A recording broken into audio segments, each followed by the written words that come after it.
Pozdravljeni! O novih omejitvah glede uporabe vetrovnika in CFD simulacij ste že slišali, te bodo stopile v veljavo najprej v sezoni 2021 in nato od sezone 2022 bojo bistveno bolj striktne. Pogledali si bomo, kakšne so pasti tega novega sistema.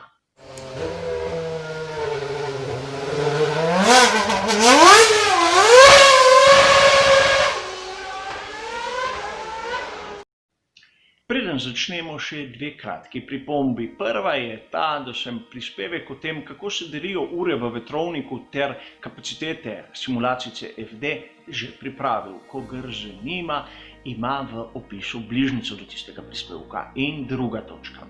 Nikjer nisem skrival, da meni osebno ta sistem ni všeč. Namreč ne razumem, zakaj tisti, ki je dobro opravil nalogo in je bil svetovni prvak, mora biti zaradi tega kaznovan, tisti, ki je bil zadaj in je slabo opravil svoje delo, pa nagrajen. A to je moje osebno stališče, moj pogled na šport in ta v tej analizi ne sme vplivati na dogajanje.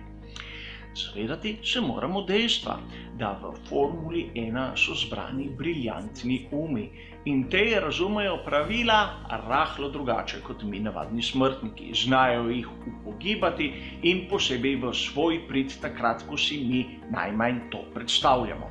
In tudi delček tega si bomo ogledali v današnji analizi. A najprej, kako bo sploh izgledal sistem v naslednjih letih. Vzamimo za izhodišče sezono 2020 in tu imajo vse ekipe enako omejitev pri uporabi vetrovnika oziroma CFD simulacij in imenujemo to 100%.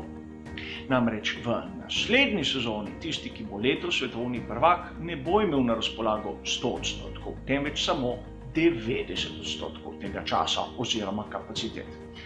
In na to vsak z njim bo imel 2,5% več do 10, kateri bo imel na razpolago 112,5%. Povprečna vrednost, to se pravi tam med 5. in 6. mestom, bo 101,25% ali zaokroženo približno toliko, kot imamo danes na razpolago za vsako ekipo. Med tisto najnižjo in najvišjo vrednost bo pa razlika 22,5%, kar je ogromno. A v sezoni 2022 se bo ta razporek še razširil, kajti ne bo imel prvi več 90%, temveč 70%. In nato vsak za njim bo imel 5% več v tem skladu. Tako bomo videli, da bo razkorak med tistim na prvem in tistim na zadnjem mestu neverjetnih 45%. In seveda, sedaj boste mnogi rekli, dobro, tisti, ki bodo zadaj, bojo imeli več resursov, več možnosti, da bojo napravili boljši bolid. Ampak ali smo mi prepričani v to, ali jih bodo ponavadi tiste najmočnejše ekipe v Formuli 1 zopet izigrale? Namreč, ni vse samo v kvantiteti, temveč tudi v kvaliteti. Kvaliteta ure v vetrovniku lahko varira, lahko so napake v vetrovniku, napake v softverju in tudi večji sklad ur ti na to ne pomaga. Namreč zanimivo je dejstvo, da smo videli za sezono 2020, da je ekipa Racing Point pokazala bolid, kateri je pravzaprav izjemno podoben tistemu lanskemu Mercedesu dvojni V10. In kaj se je zgodilo? Nič kaj takega. Le pri ekipi Racing Point so pustili tisti vetrovnik Toyote v Nemčiji in začeli uporabljati tistega, ki ga ima v lasti Mercedes. Naključje, seveda, čisto naključje. A po novem pravilniku v istem vetrovniku bo ekipa Racing Pointa imela večji fond ur. Bodo preizkušali oni za Mercedes kako komponento, katero in bodo lahko potem prodali, ker bo v tistem spisku dovoljenih delov. Spisek so razširili, ukolikor vam ni bilo znano. In tudi McLaren je kar nekaj časa uporabljal tisti vetrovnik, dokler niso razumeli, da na MCL-33 je prišlo do take aerodinamične napake, katere niso videli v vetrovniku. No, takoj so začeli delati svoj lasten vetrovnik. In seveda sedaj se pojavlja tisto vprašanje. Tudi Williams ima svoj lasten vetrovnik in oni so ponosni konstruktorji. Menjalnik, na primer, razvijajo sami in tudi obes ne kupujejo na tržišču.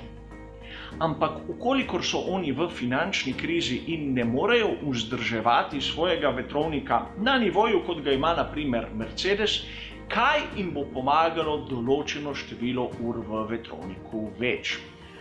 Bore malo, po mojem osebnem mnenju, kajti imeli bodo podatke, kateri ne bodo na isti kvalitetni ravni kot tisti, ki jih ima Mercedes. A da si ne boste mislili, tudi Sauber ima svoj vetrovnik. Za razliko od tistega, ki ga nima ekipa Haas. Ekipa Haas uporablja vetrovnik scuderie Ferrari. In seveda na prvo oko je mogoče opaziti določene podobnosti med bolidi ekipe Haas ter Ferrarija ter bistvene razlike, ki jih ima ekipa Sauber. In spet smo na istem razpotju. A je treba poudariti, da Red Bull in Alfa Tauri delita isti vetrovnik? Mislim, da ne. S tem pravilom, katerega bomo videli v naslednjih sezonah, si želijo pri Formuli 1 nekako uravnotežiti razmerje moči v Formuli 1. Zgodilo se bo pa lahko to, da bodo samo navidezno hoteli uravnotežiti. Razmerje moči bo ostalo enako. Pač zgodilo se bo, da na primer bo Racing Point razvil določeno komponento za Mercedes in jo prodal tej ekipi. Seveda ob pomoči matične ekipe, katera bo posodila tehnike med eno in drugo sezono.